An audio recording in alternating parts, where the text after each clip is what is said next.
Rant and Rave. Here we go. Let's first grade the Falcons draft from last week. Tuck, what do you think? How do you think they did?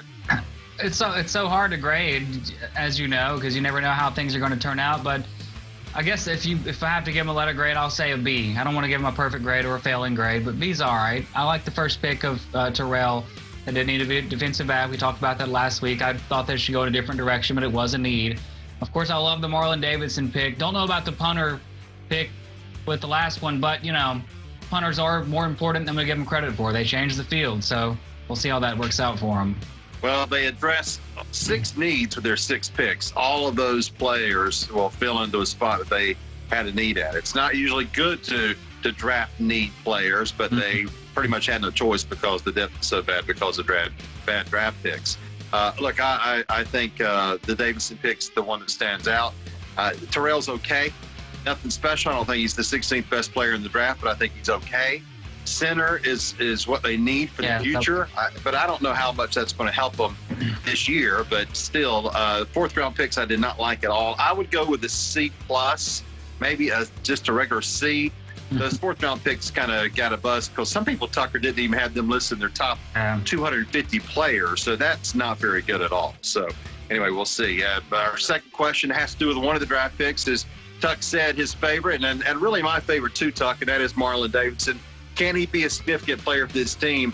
You know, last week I was wanting Javon Kinlaw to be the pick so he could be there right there with Grady Jarrett. Look, your boy Davidson from Auburn is going to be a little bit smaller, about 2.5 inches smaller than Kinlaw. He's about 20 pounds lighter than Kinlaw, but I think he can fill the same role and actually slide outside some. I like that pick. That may be the best pick on their board. Yeah, and he's very similar, as you said, and he was taken way further down.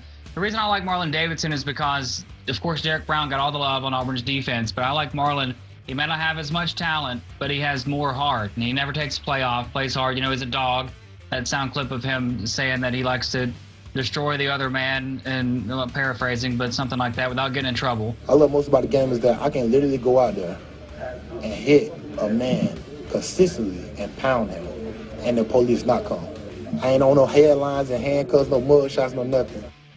I love Marlon Davidson. He plays very hard, and I think that's more important than talent a lot of times. Yeah, I think he's a good player, and he lost to Georgia a lot, so that's really good.